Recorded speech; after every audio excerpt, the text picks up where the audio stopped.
everyone. Welcome to Christendom Rising, an occasional video magazine programme that looks at traditional Catholicism from Lanherne Convent near Newquay in Cornwall. I am your host, Sophie Oliver, and I would like to thank Michelle Buscomb for doing such a wonderful job of hosting the last episode. In our last episode, Bishop O'Toole gave us an interview after the Latin Mass Society pilgrimage to Chiddock on the link between Lanherne and Chiddock. We wish him well in his new role as Archbishop of Cardiff. Wales's gain is Plymouth Diocese loss. The last episode was mainly dedicated to traditional Orthodox Catholic values and the importance of standing up for them, with the synod on synodality looming.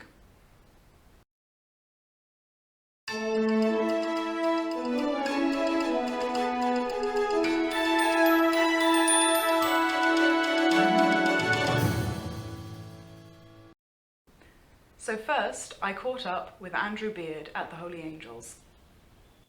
Hello, Andrew. So I have a couple of questions to ask you about education, Catholic education more specifically. So my first question is, do you think it is important that Catholics have a good education in a Catholic environment? Well, clearly there are manifold problems in schools, and the whole question of the problem of the Catholicity of schools has been an issue in developing over the last 40 to 50 years, and the decline in catechesis, the decline in people understanding the faith or wanting to communicate the faith in schools, or even actually not wanting to communicate the faith but something else which is in disagreement with the faith, has been our major problem. It's the elephant in the middle of the room for those of us who recognise that. You know, the way things have got worse and worse and worse. You know, I would understand totally the way, particularly the people who want to homeschool. You know, I very much praise Archbishop Wilson there in Southwark, trying to take the bull by the horns and challenging what's happening in that school in Southwark there. He's a very good man. Funny enough, we talked together at Ushaw when he was on the staff there. You know, I think that's setting a good example. I mean, very tragically, there you have an English Archbishop doing what he should do, and in Germany, you know, God bless people who are just completely going off the edge of the cliff. We have to pray for them and try and bring them back, but there you go. Yes, so obviously things are in a parlous state in schools. I think, just to draw your attention to the end of the question, I think the importance of a Catholic environment within education is very underrated, because obviously I went to a private Catholic university, so we're still talking about higher education. But it's one thing to just go to school and have some catechism, and the rest of everything is just sort of secular, or you just study English, maths and stuff. But it's very important to have an environment where the faith is imbued into everything. Well, they always used to say that was the three legs on the stools of the old days, you know, about Catholic education for children, the home, the parish and the school. But in the last 40, 50 years now, we've seen, you know, two legs coming off the stool and then the other leg comes off. Interesting to talk about homeschooling. I do have friends in California. I went out to Thomas Aquinas College once for a visit and gave a talk, and a bit of experience of that about 20 years ago. And visited these friends over the years there in a family. The dad and the mum went as students to Thomas Aquinas. But there's it's interesting to see, because there were so many families doing homeschooling. One time when I visited them, they were all in homeschooling groups, and then they started an academy, you know, which then developed into a school. So, you know, it returned to a school environment, but built up out of homeschooling groups. So it's interesting to see. But there it was a school that you know, again, realised these ideals, which are still in the magisterium's teaching on what should be done in Catholic schools. But at the moment, that's why some people would say they'd actually prefer homeschool, even if you know, I mean, I could would you I haven't had that experience, I say, but I can value what if somebody feels that, you know, because the Church's teaching has always been that the parents are the prime educators, but it's just, you know, you might need a bit more expertise in other areas, and the whole thing of socialisation and so forth too. But if there are families that get together, you know, then that socialisation can occur very in a healthy way. For me, as a homeschooler, I wouldn't have said that socialisation was ever really an issue. You know, I think you have so many brothers and sisters. Well, there's that first of all. I wanted to be alone. No, but it was, you know, we always had other homeschooling friends. We always had other Catholic families who were in the same boat. You know, I never felt like I was socially awkward when we were set on a back foot. I don't think that's because of that fact. So, you know, I think that's sort of a myth. Yes. So my second question, which actually I think we've already kind of covered there, is how important do you feel good catechesis is in the school environment? Well, I think good catechesis is important overall. I think we're also talking not only about, in terms of catechesis children, of course that's vital, but adults and all age ranges. I think particularly in a very secular world, a world that hurtles challenges at people's faith all the time, the importance of catechesis for all ages is absolutely essential. And the great gift the Church has given us of the Catechism of the Catholic Church, who has been a great resource for, of course, it's quite rich theologically. I mean, you know, we use it in the seminary in good formation, and there are all sorts of other. I mean, the Penny Catechism's great, and other catechisms and other catechetical resources for the appropriate age, the appropriate stage people are at. So you need to form people all the way up from childhood, and give them the resources in both faith and reason to encounter their culture, to try and see, you know, what's good and what's evil in a culture, and then have the resources to evangelize that culture and preach the faith in it, because it's only by understanding where the confusions are, recognizing confusions and dangers, that you can do something about them, both avoid them and do something, ask the Holy Ghost to help you to do something to correct them. Well, personally, I would think that higher education, university education and masters, etc., is like having a proper Catholic university is almost more important than having Catholic schools. Do you know?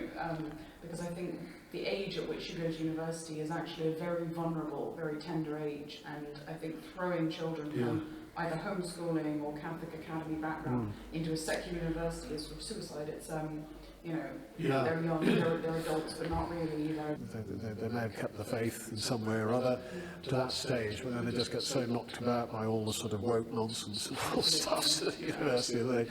So I think, you know, there are some very good Catholic chaplaincies at universities. They try very hard. St John Henry Newman to yes, help absolutely. us build a network of Catholic universities. Absolutely. Well, thank you very much for the thank you very much. Good. Well, thank you. Thank you for the interesting discussion. Thank you, Andrew. And now I would like to say a few words about Catholic education myself.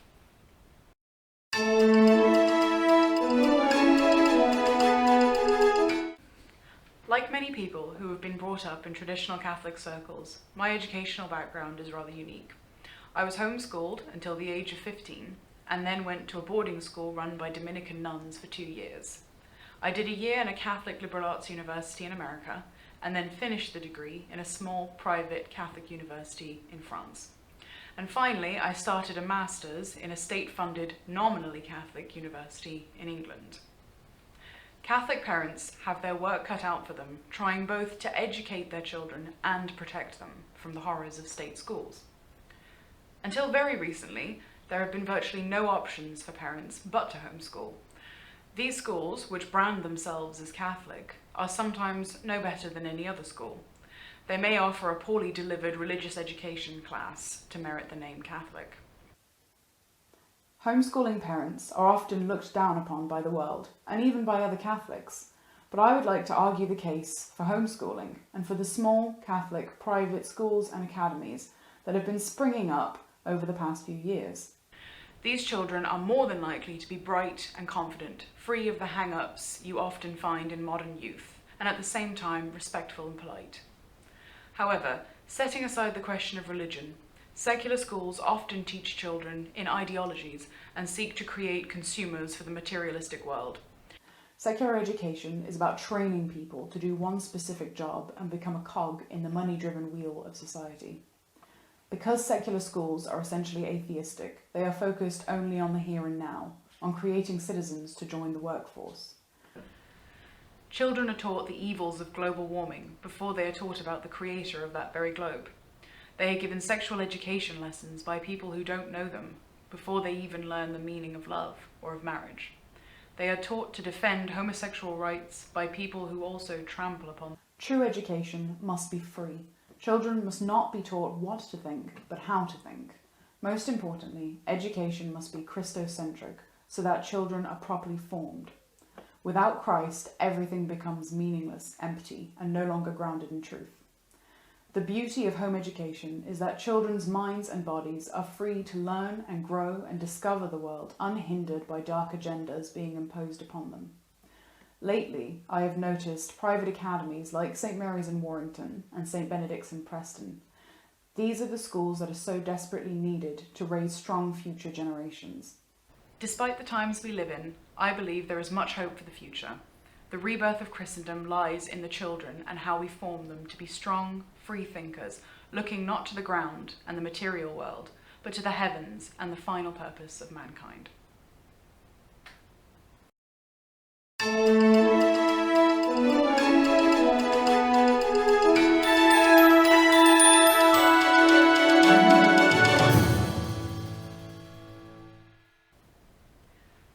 Now we have Fr de Malleray, who is the rector of St Mary's Priory, Warrington. He gives us a quick talk on their work and school there. God created us for heaven, that's our destination, and so Catholic education, it's about helping children and young adults go to heaven. And this is why even when teaching about mathematics or geography or biology, there must be a clear understanding that this is all about getting to know God's creation, our place within God's creation, learning the laws of nature and moral laws, learning, acquiring skills, and all this to not only become good citizens and to serve this world and improve it, but very much so through all that to make our way towards eternity with God. And Catholic education is about that. It's first of all the great mission of the parents, starting at a very young age, with their little ones, through family prayer, the rosary, etc. But also things like good manners, being polite, being considerate, being generous, being obedient in the home. And for those parents who choose to home educate, well then particular topics such as English and whatever is relevant to shape their minds, but always with this idea that by doing that we are trying to get to know God better and serve and love Him better, so as later on of course to be good citizens in the world, but essentially to become for eternity citizens of heaven. Here at St Mary's Warrington, we do our little best to try and reach that end, and we have an academy. It's a small undertaking at this stage, and so we have a few children who are brought here by their families and taught by qualified teachers. They meet several times a week, and the faith is at the very heart of that formation that we offer. We know that the needs are only going to increase, and therefore what we have started on a very small scale is definitely going to grow. We welcome any interest and imitation as well. Ultimately we would want these truly Catholic academies to spread across the country and in the world to again facilitate the sanctification of our children from an educational perspective. Thank you, Fr de Malleray. Next up is Canon Montjean, who brings us up to date on the Dome of Home on the Wirral, and also a look at St Benedict's Academy in Preston. So I would like to share my very short and brief experience as a teacher and a head teacher in the south of France, just after my priestly ordination at the Seminary of Greciliano. And I have to say that I found it very challenging, because the combination between reason and faith in the Catholic education, this is the core, the challenge, which was well spotted by St. John Paul II, of course, in his famous letter encyclical. And so this is certainly one of the most challenging aspects of the Catholic education. So we need to make sure that the Catholic school complies with the highest standards of the curriculum to form the intelligence and the brains, if I may say, in order that all the children would be excellent in the jobs they would have, or whatever kind of futures they have. They must be excellent and take a complete and a full part in the society with a very strong and solid education. And the second side, of course, which is even more important for us, of course, is handing out the faith, and how we are able to teach them. And the wonder of the Catholic school at some stage is you don't need to make long talks or to talk long to the children before they understand what you mean in the faith. They want to see first sacraments being performed in front of them. Secondly, they want to see a consecrated people who live their consecrated life in front of them in their involvement in the school. And finally, they want also to have good examples in their own teachers. And this sort of combination bring them naturally to the faith. So the faith is not just a question of a book or a series of questions and answers, which I really appreciate for the formation, but also they need to see that these questions and the answers to these questions are real structure, are structuring their future life, their mind and their life. And this is extremely important to get this harmony between all these areas of the education. St. Francis de Sales used to say that the Catholic education must be vital, in a sense like it has to be lived with and in someone, and this is the best we can hand out to the next generations. Incidentally, if anyone would like to make further inquiries about the Academy at Preston and the one at Warrington, please see the links below.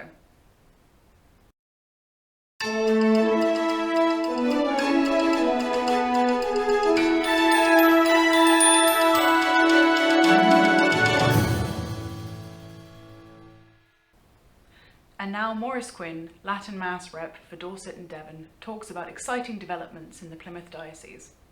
Hello, I'm Maurice Quinn, the Latin Mass Society representative for the Diocese of Plymouth. I cover Devon and Dorset. What's happened here, especially in Torquay, over recent months since last September, is that the whole fulcrum upon which the Latin Mass scene has changed within the diocese. And it is mainly because Bishop Mark set up Holy Angels here in Chelston, Torquay, as a shrine for adoration, which means every single day, apart from Saturday and Tuesdays, adoration of the Blessed Sacrament takes place here in this shrine church. What's happened as a result of all this, we now have daily Mass every single day, that is, regular confessions on most days. Whenever the church is open for Mass or adoration or Vespers, there is an opportunity for confessions. Now, at the beginning, the structure of this church wasn't really suitable for the celebration of the Holy Mass in the extraordinary form. And so a group of very nice people decided that they would make a set of altar steps out of timber so that we could accommodate the Holy Mass.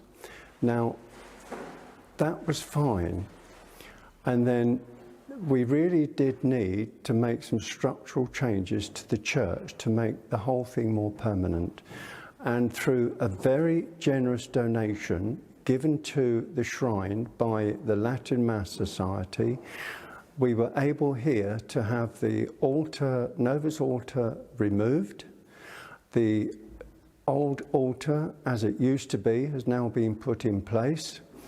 The temporary steps have been removed because they're no longer needed.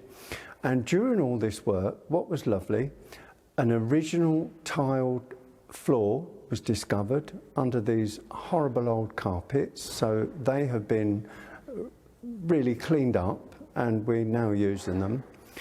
The whole church was decorated. It was discovered, strangely enough, that the floor consisted of 3 different types of timber. There was solid oak down the central aisle. On one side of the aisle, there was pine, and on the other side, it was Douglas fir. The whole lot has been refurbished. It's been painted, and it's a lot more easy for the cleaners to clean the whole church. So, and another thing that we noticed in the original photographs before this church was changed after Vatican II, we noticed that there were 2 angels sat either side of the main altar on the sanctuary. Well, they have been put back where they were originally.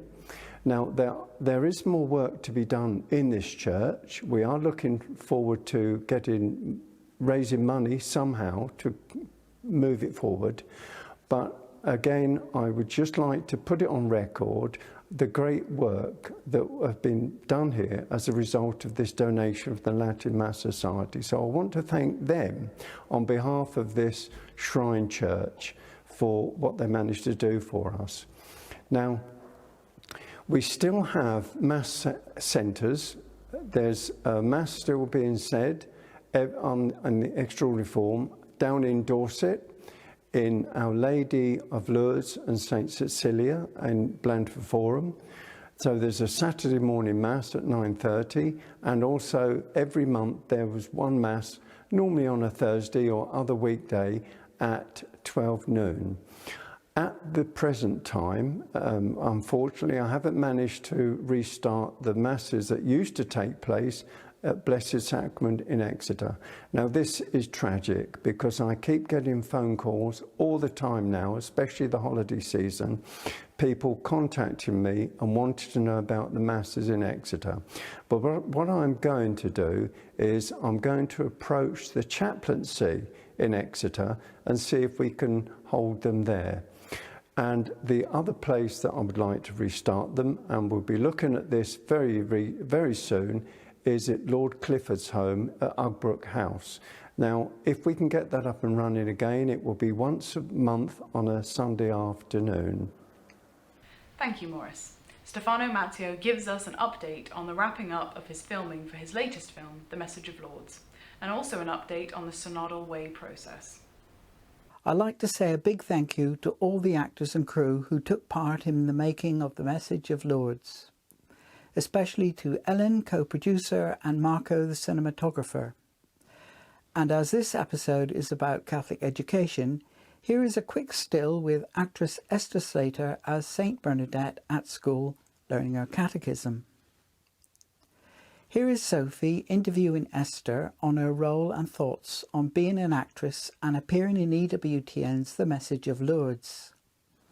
Today I'm here with actress Esther Slater, who's just finished up filming the role of St Bernadette in EWTN's upcoming film, The Message of Lourdes, and I'm going to be asking her a few questions about being an actress. Hello Esther, nice to have you here. Thank you for doing this with us today. So, first question, what made you want to be an actress? Well, it was my brother who started it all off, really. He was rehearsing for a musical theatre, and I saw him and I thought, I want to do that. Yeah. So I was then part of that, and that was the birth of my love.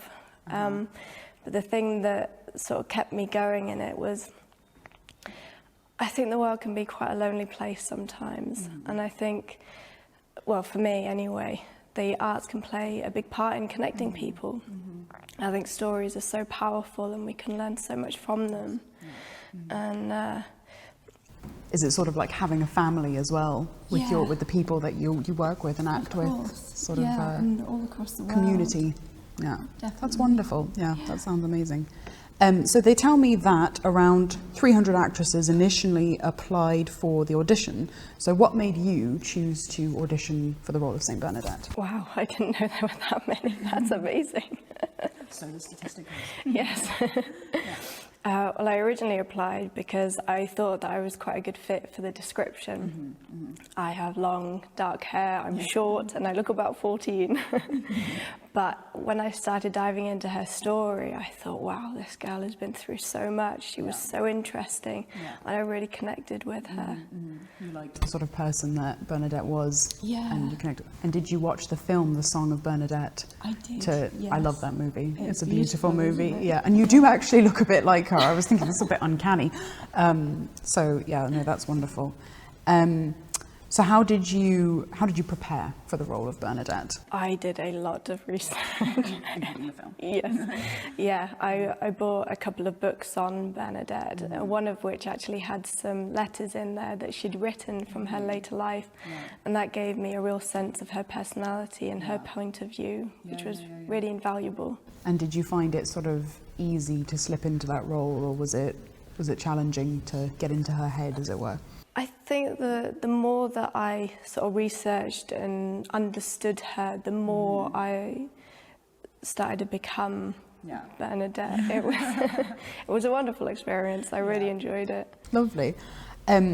So did you just look at past films of St Bernadette for inspiration, or did you just sort of know within yourself how you were going to play her? Yeah, so I'd watched the Song of Bernadette.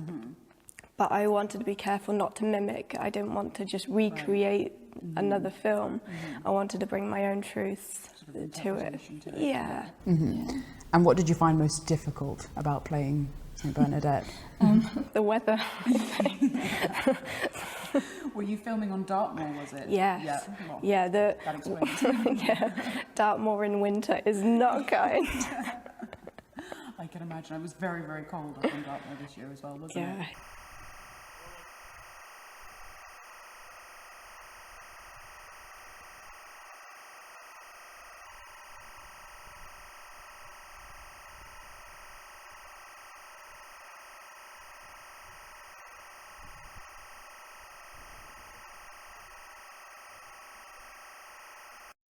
And what did you find like difficult, I suppose, like in terms of becoming St Bernadette? Like, what about her did you find difficult to imitate or difficult to reproduce in your own acting? I think it was that still quietness, and confidence that she has, especially when she's being interrogated. I mean, she was so confident in her beliefs and what she'd seen, that it didn't matter what they were telling her, because I mean they were quite brutal. They were not nice. Name and age? Subaru Bernadette. I'm 14 years of age, sir. Do you intend to continue going to the grotto like this every morning? Yes, sir. I promised the lady, and I shall go for another 12 days. Your lady, my poor child, does not exist. She's merely a figment of your imagination. I thought that too at first, and I rubbed my eyes, but now I am certain. It's a good answer. Like her stillness was, yeah, definitely, especially like in any film about saints or about, you know, martyrs. You always admire most their steadfastness, I suppose, and what they believe, like just completely unafraid. That's must have been difficult to sort of try and translate that in your acting and everything. So during the film and in the course of the apparitions, Bernadette had to endure a number of high-ranking officials of Lourdes interrogating her. And how do you think she handled it, and how did you portray it? I think she coped incredibly well with that. I mean, she was sort of beaten down. She was very young. She was, and really, she was ill and frail, and she was just a little girl. Yeah. And she was, I suppose she was from a very poor family, sort of a peasant family almost, so, you know, for her, the intimidation of the guards and, you know, the authorities sort of threatening her and pushing her, you know, any other child, I could imagine, would sort of cripple or buckle under that pressure, so that's quite an amazing thing. So was it difficult to play your part at the apparition site when the actress playing Our Lady was filmed at a different time and in a different studio? Actually, I think for me, no. I think it was actually quite a blessing, that focus, which Bernadette was focused on her. Nothing could distract her or take her out of that that ecstasy. It's beautiful. Yeah. Must have been difficult. I couldn't have done that. Well done. So how did you find playing the lead in front of a full cast and crew and working with the director? It was fantastic. Everybody was so lovely. I think we all worked really well as a team.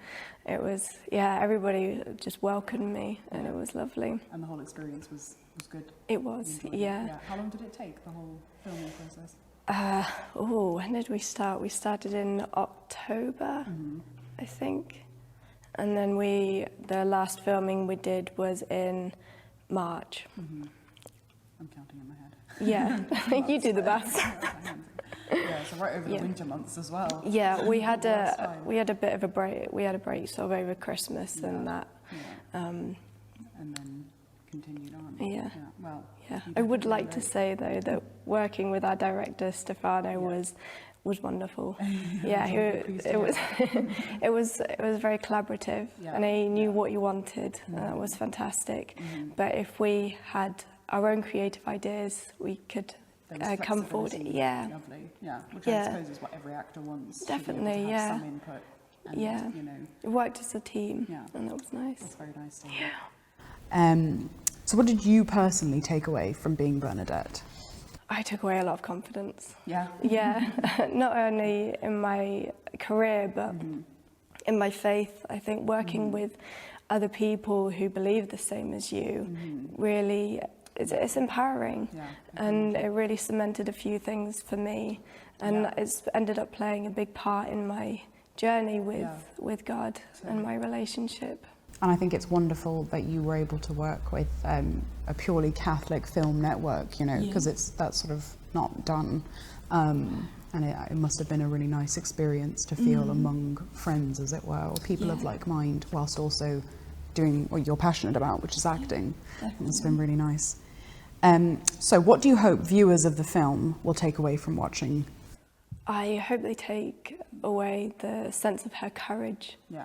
That she can that she stood up to the bullies, I guess, and she didn't waver. I think that taking that confidence that no matter what they're facing at the moment, you know, it is going to get better, and it will. You will get through it, and I think if people do believe, then it's knowing that God will never leave them. That yes, you will go through hard times, but He will give you what you need in that moment, to get through it. That's a nice answer. So what is it about St Bernadette and the Message of Lourdes that you think is relevant for today? I think Bernadette is the patron for the ill. And, you know, we've just had the pandemic. Of course, who could forget? But she sort of gave a message of hope that although there is illness, that there is still greatness, and you can live past it, and there is hope for a better world, for a better life. I think what you were saying as well about her being very courageous in the strength of sort of attack on her faith and attack on her belief, you know, that's also a good message for young people today, young women, young girls, you know, as a young Catholic woman, you know, it's nice to have role models who stay strong and stay brave in the face of adversary, especially when it comes to faith, because obviously the world we live in now, faith isn't so, you know, central to people's lives, so it's nice to have alternative media, as it were, where we can have some of our heroes displayed, you know. That's a really lovely thing. So what do you think, why do you think now is the perfect time for the film to come out? You know, she's still so relevant, and it wasn't that long ago that it happened. I mean, 140 years ago, you know, it shows that God's still alive, and I think we all need to be reminded of that, after being through such a tough time, that to have that brought to our at the front of our minds. You're right. And do you think that actors and actresses have a particular responsibility in society to set examples? I think we do, yeah. I think as a business, we're in the public eye a lot, and you know, we are what people turn to for comfort or relaxation or family time, and I think we can really use that to set a good example. I was thinking about this the other day actually, and I was speaking to my mother about it, and I was saying, you know, what is the single most sort of large influence on young people at the moment? And it's media, do you know, like television, films, social media and all of this kind of stuff. And I think it is really important to have positive role models, you know, for people to imitate. People do imitate celebrities, and they do imitate actors and actresses, and they do hold them up. And I think if you have films and movies that are full of sort of, you know, negative things, you know, like I won't go into detail, but you know, that's what people are going to imitate, and that's what people are going to hold up as sort of good or right or virtuous in some ways. And I think, you know, that may be for some people, but it's not for everyone. Some of us do want to see portrayals of people living a Christian lifestyle or a Catholic lifestyle, because, you know, we have to have sort of people to look up to as well. So I do think that's very very important, and I'm really glad that you're doing that. That's wonderful. I can't wait to see the film. So thank you so much for doing this interview with us today, and hopefully we'll talk again soon. Yeah, thank you for having me. It's been wonderful. Masses at Lunern are at 8:30 and 10 a.m. on Sundays, and at 8 a.m. Monday to Saturday, with an extra 6:15 p.m. Mass on Thursdays. Here is Canon Smith with updates on renovations at Lanherne Convent. Here at Lanherne, we have a number of projects which are progressing. We have our website, which will soon be up and running, and soon a pay portal to support the other projects, the restoration of the church and the restoration of St. Joseph Hall. First on the list will be St. Joseph's Hall, which has already received provisional approval for its restoration. We are now working on a schedule of works to allocate and organize that work. The next project, the restoration of the chapel, not second in priority but in time, is already in the planning phase and design. Your support for these projects is greatly appreciated. Remember to keep plugging the Orthodox Catholic viewpoint to your local representative for the Synod on Synodality. It's quite frightening what's happening with the so-called woke lobbying in the ascendancy. Remember what is being said in some secular areas. Go woke, go broke. And now we have Canon Tanner, who gives us an update on the Institute of Christ the King's mission at Holy Angels, Torquay. Canon also looks after St Edward the Confessor in Plymouth. Hello, my name is Canon Scott Tanner. I'm a priest of the Institute of Christ the King, Sovereign Priest. I was ordained in 2015. I spent a couple of years in New Brighton before spending 4 years at the Church of St Walburg's in Preston. Last year I was invited by the Bishop of Plymouth to look after this Church of Holy Angels, where we are now. So Holy Angels is a shrine church for the Latin Mass and for adoration of the Blessed Sacrament. So we are, so here we have the joy and the privilege to be able to have Latin Mass each day and adoration of the Blessed Sacrament, as the bishop wishes this church to be a place of prayer for his diocese. Here at Holy Angels, we are blessed with a young and enthusiastic congregation, a team of altar servers, an enthusiastic choir. So if ever you wish to move down to Torquay, we'd be delighted to have you. Or if you simply wish to come down this way to the English Riviera on holiday, we would be very happy to have you. Sunday Mass is at 10:30 a.m. One other addition to our yearly calendar in Plymouth Diocese is a new pilgrimage in Cornwall, run by Colette and Patrick Oliver. It is in honour of the Celtic saints and the martyrs of the Reformation, under the banner of the 5 Wounds of Christ. Here Colette talks about this year's pilgrimage. Please see below for details and to sign up for next year's pilgrimage.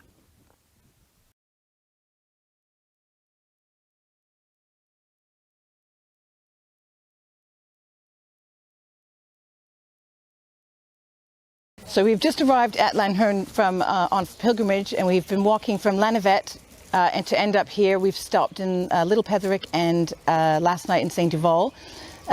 We've done about 30 miles over those 2 and a bit days, and really it's really just to open up a pilgrimage route in the southwest. It's something we really wanted to do, to really shine a light on Cornish saints, and one of the saints that we really discovered on the route was St Petroc.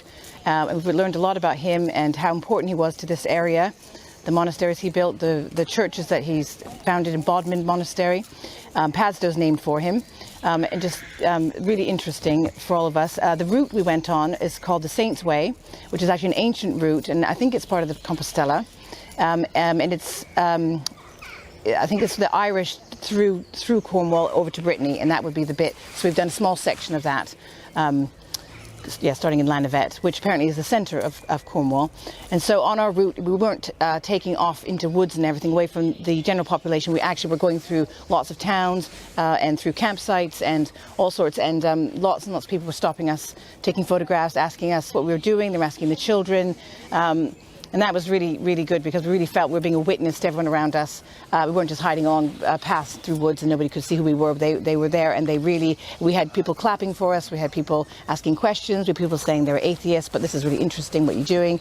You know, so that was really uplifting and really, really nice. So really happy with that. And we were exhausted, but we're very happy. We've had a great time. The scenery was fantastic. Everything was fantastic. The churches we went to see along the route were amazing. A lot of Catholic history there. So if anybody wants to join us next year, same time, same place, we want to get this going and do something really, really great down in the southwest. So, yeah. Okay. And now Mrs. Josephine Ford and Mrs. Michelle Buscomb continue their discussion on bringing up a traditional Catholic family in the modern world. Hello there, I'm Michelle Buscomb, and today we have Josephine Ford with us. Hello. We're going to talk about Catholic education, and I guess first we'll speak about what education was like for you and for me growing up. What was your education like when you were younger? Well, I was very blessed because my mum and dad helped to start a Catholic small school, and I was able to go through that from the first years of school right up to secondary school. I did my exams there. So it was a real blessing because I had that Catholic environment, and I only had, maybe the most I had in a class was maybe 6 or 7. And then for my GCSE levels, I had 4 in my class. So it was a blessing because you had that more one-to-one, and also the faith aspect was lovely, and we were able to share that faith. Yeah, did it help protect your faith and nurture it? I think if I hadn't had that, I don't know if I would still have my faith. Right. No, I would count that as a blessing for me, still living my faith today. Yeah. So I really think that having that Catholic school environment really helps children to follow their faith through into adulthood. Yeah, definitely. So I don't know, what was yours like? Well, obviously I'm from Ireland, so in Ireland most of the schools are Catholic anyway, Catholic by name. So we went to our local Catholic primary school and then our local Catholic secondary school, which was set up by nuns. But the nuns weren't teaching in it anymore. Unfortunately, they did teach the faith, but only as a subject. It's not something that kind of goes through your whole life, permeates your whole life, or not something that they wanted to nurture, because most of the time they didn't actually practice themselves. So if a teacher isn't practicing themselves, they don't really know what to pass on, or they don't have that love of faith to pass on. Thankfully, my family are all Catholic and practicing Catholics, and they nurtured it at home.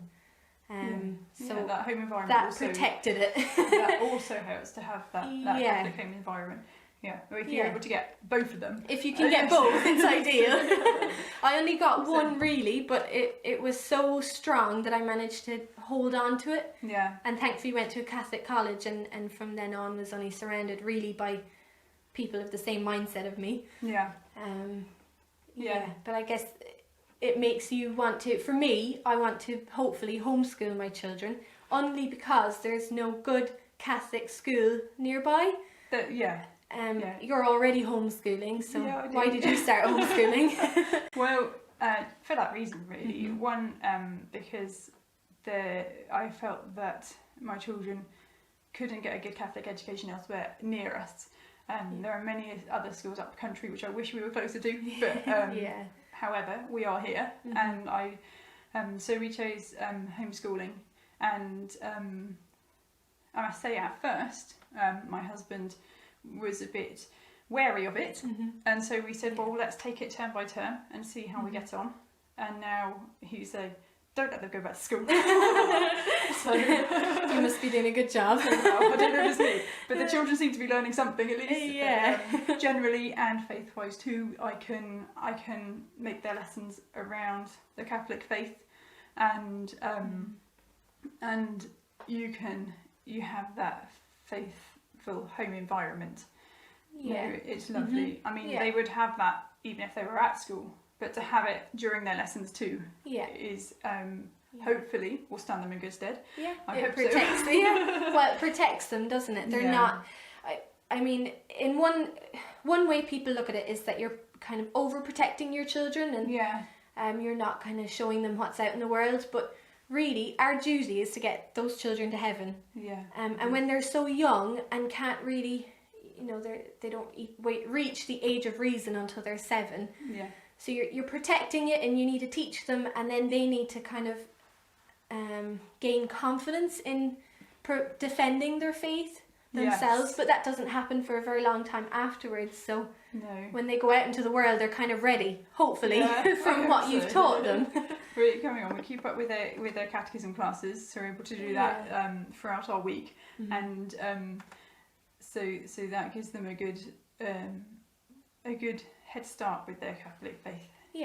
Following it through each year, and each every school year they go through, you can up the catechism, so it gets a little bit more understanding each time. So you can kind of go through the same subjects, but like the sacraments and I'm trying to think what other subjects, many other subjects. But you can go through like say baptism one year with my little one, and just explain the basics of baptism. So then the next year you go back to baptism again, but then you go into a little bit more about it and a bit more. So you kind of go deeper each year, so that by the time hopefully they get to the end of secondary school, they should know their faith. They should. So we've gone over it so many times. They shouldn't be able to say to Mummy, you didn't teach me this. Exactly. So, I guess for someone starting out at homeschooling, it might be quite daunting. It is. But there's a lot of help out there. I mean, there's programs you can follow, or... There are. I mean, we've... well, at first, I was really daunted. Another issue that I guess some people might ask you about is the social aspect of homeschooling. Are the children that go through the homeschooling course, are they able to kind of find their place in society when they come out? Are they, it's are a they big polite? question, and I was asked it many times, especially when I was starting out with homeschooling, especially by, say, family members whose children do go to school. Right. So, well, what about the socialising? What are you going to do? And I've had no worries about it myself. I mean, my children, they can all speak to others. They're not shy. Yeah. Okay. No, they don't go hiding in corners when someone comes. Yeah. You know, they can be Yeah. polite, and I'll make sure they are. But yeah, I guess for me, I said I went to a Catholic college. I met people who had gone through their whole lives being homeschooled, and before lovely. I had met them, I thought, well, you know, homeschoolers don't get to meet anyone. How are they going to know what to do, what to say? And then I met these people, and they were normal. You know, I wouldn't have had any idea whether they were homeschooled or not, only that their faith was very strong and they knew how to defend it. But That's they had lovely. no kind of hesitation about being with other people and it's involving something themselves. that I would be encouraging mine with as they get older and into more the secondary school and college age. Then I would be encouraging them to go to these places and make friends and show their faith. You know, there's nothing to be worried about there. I'm sure I will be encouraging it, and I'm sure they'll have a good go. So yeah. Well, hopefully we've encouraged a few more people to to homeschool if they want to. Yeah, there's nothing to be worried about. Yeah, and you have Our Lady helping you every step of the way. Yes. Okay. Yeah, most important. Thank you, Josephine. Okay. Thank you, Josephine and Michelle. In the next episode, we hope to discuss dating and marriage in the traditional Catholic world.